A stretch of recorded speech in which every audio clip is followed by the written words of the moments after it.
On Myth, Chapter 5 of An Experiment in Criticism by C.S. Lewis. Before we go any further, I must turn aside to remove a misapprehension which the last chapter may have invited. Compare the following. 1. There was a man who sang and played the harp so well that even beasts and trees crowded to hear him.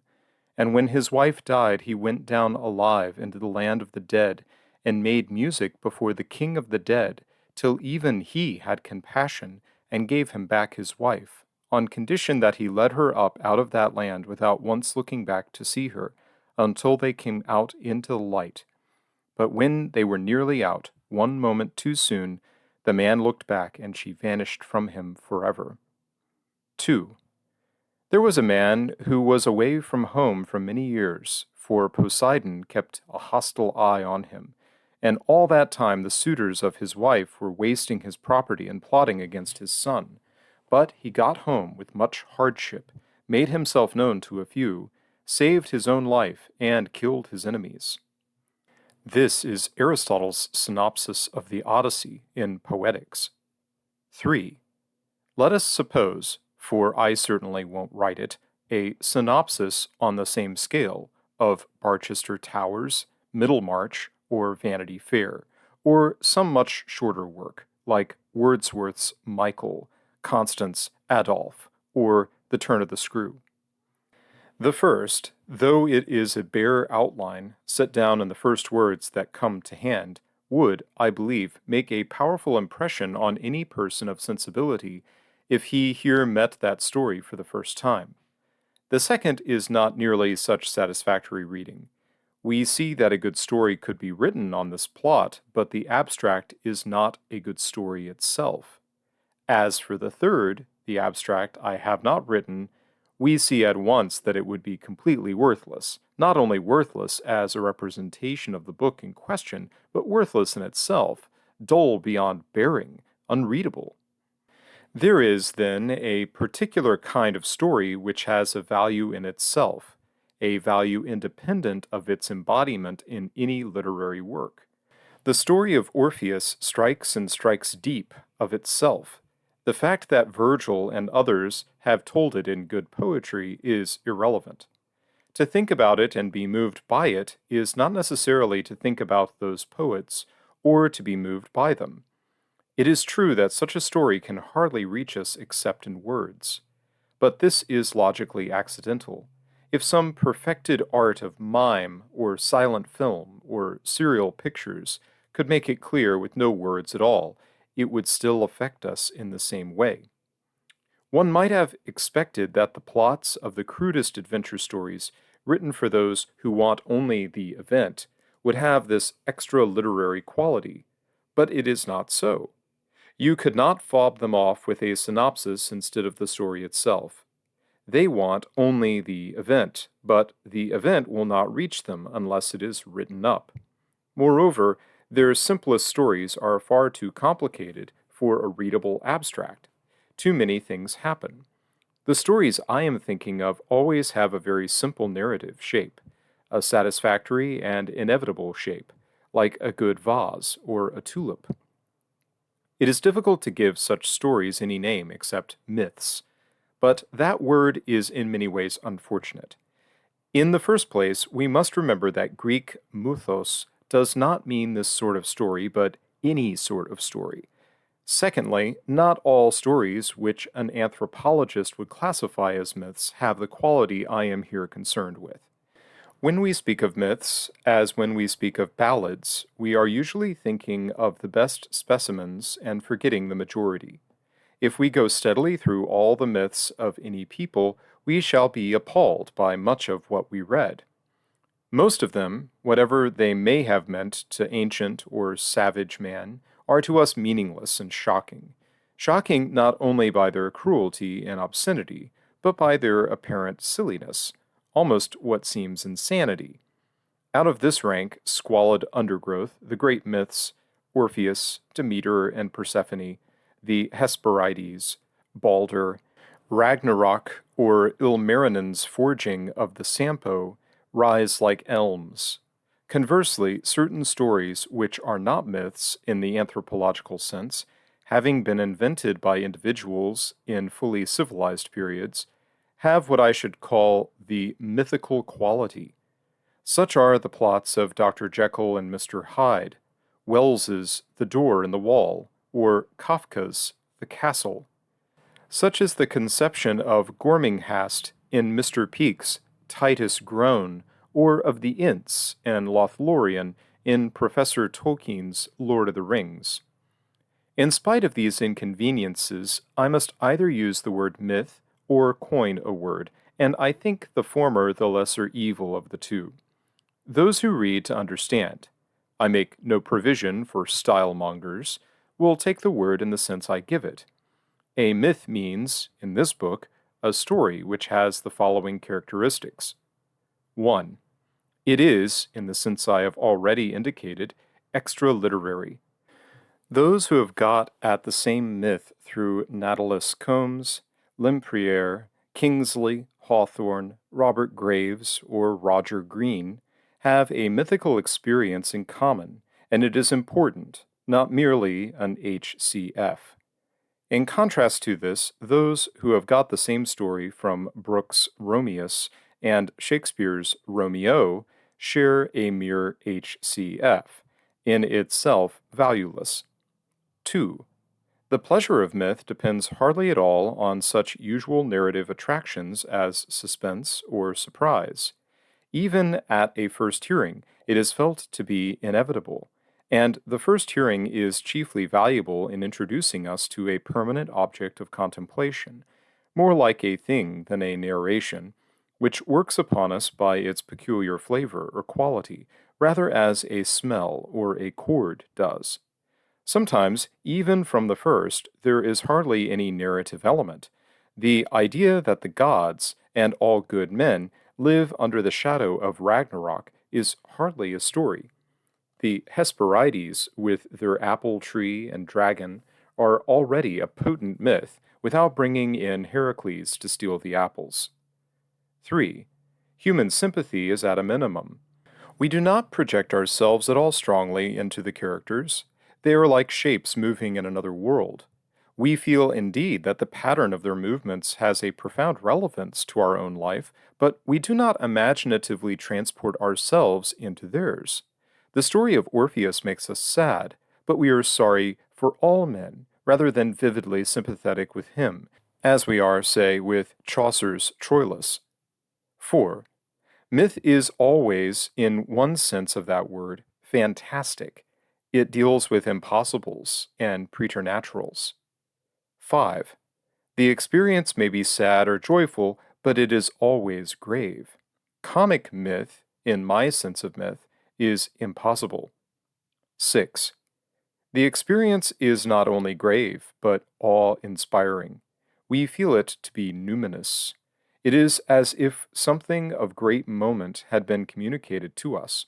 The recurrent efforts of the mind to grasp, we mean chiefly to conceptualize, this something, are seen in the persistent tendency of humanity to provide myths with allegorical explanations. And after all allegories have been tried, the myth itself continues to feel more important than they. I am describing and not accounting for myths. To inquire how they arise, whether they are primitive science or the fossil remains of rituals, or the fabrications of medicine men, or outcroppings from the individual or the collective unconscious, is quite outside my purpose. I am concerned with the effect of myths as they act on the conscious imagination of minds more or less like our own, not with their hypothetical effect on pre-logical minds or their prehistory in the unconscious. For it is only the former that can be directly observed or that brings the subject within hailing distance of literary studies. When I talk of dreams, I mean, and can only mean, dreams as they are remembered after waking. Similarly, when I talk of myths, I mean myths as we experience them. That is, myths contemplated but not believed, disassociated from ritual, held up before the fully waking imagination of a logical mind. I deal only with that part of the iceberg which shows above the surface. It alone has beauty. It alone exists as an object of contemplation. No doubt there is plenty down below. The desire to investigate the parts below has genuinely scientific justification. But the peculiar attraction of the study, I suspect, springs in part from the same impulse which makes men allegorize the myths. It is one more effort to seize, to conceptualize, the important something which the myths seems to suggest. Since I define myths by their effect on us, it is plain that for me the same story may be a myth to one man and not to another. This would be a fatal defect if my aim were to provide criteria by which we can classify stories as mythical or non-mythical. But that is not my aim. I am concerned with ways of reading, and that is why this digression on myths has been necessary. The man who first learns what it is to him a great myth through a verbal account, which is baldly or vulgarly or cacophonously written, discounts and ignores the bad writing and attends solely to the myth. He hardly minds about the writing. He is glad to have the myth on any terms. But this would seem to be almost exactly the same behavior which, in the previous chapter, I attributed to the unliterary. In both, there is the same minimum attention to the words and the same concentration on the event. Yet, if we equated the lover of myth with the mass of the unliterary, we should be deeply mistaken. The difference is that, while both use the same procedure, he uses it where it is proper and fruitful, and they do not. The value of myth is not a specifically literary value, nor the appreciation of myth a specifically literary experience. He does not approach the words with the expectation or belief that they are good reading matter. They are merely information. Their literary merits or faults do not count, for his main purpose, much more than those of a timetable or a cookery book. Of course, it may happen that the words which tell him the myth are themselves a work of fine literary art, as in the prose Edda. If he is a literary person, and he nearly always is, he will take then delight in that literary work for its own sake. But this literary delight will be distinct from his appreciation of the myth, just as our pictorial enjoyment of Botticelli's Birth of Venus is distinct from our reactions, whatever they may be, to the myth it celebrates. The unliterary, on the other hand, have sat down to read a book. They have surrendered their imaginations to the guidance of an author. But it is a half-hearted surrender. They can do very little for themselves. Everything has to be stressed, written up, and clothed in the right cliches, if it is to hold their attention. But at the same time, they have no notion of strict obedience to the words. Their behavior is in one way more literary than that of the man who seeks and loves a myth through the dry summary in a classical dictionary. More literary because it is bounded by, wholly dependent on, the book. But it is also so hazy and hasty that it could use hardly anything of what a good book offers. They are like those pupils who want to have everything explained to them and do not much attend to the explanation. And though, like the myth lover, they concentrate on the event, it is a very different kind of event and a very different kind of concentration. He will be moved by the myth as long as he lives. They, when the momentary excitement is over and the momentary curiosity appeased, will forget the event forever. And rightly, for the sort of event they value has no claims on the lasting allegiance of the imagination. In a word, the behavior of the myth lover is extra-literary, while theirs is unliterary. He gets out of myths what myths have to give. They do not get out of reading 1/10 or 1/50th of what reading has to give. As I have already said, the degree to which any story is a myth depends very largely on the person who hears or reads it. An important corollary follows. We must never assume, footnote, I do not say we can never find out, end of footnote, That we know exactly what is happening when anyone else reads a book. For beyond all doubt, the same book can be merely an exciting yarn to one and convey a myth or something like a myth to another. The reading of Rider Haggard is especially ambiguous in this respect. If you find two boys both reading his romances, you must not conclude that they are having the same experience. Where one finds only danger for the heroes, the other may feel the awful.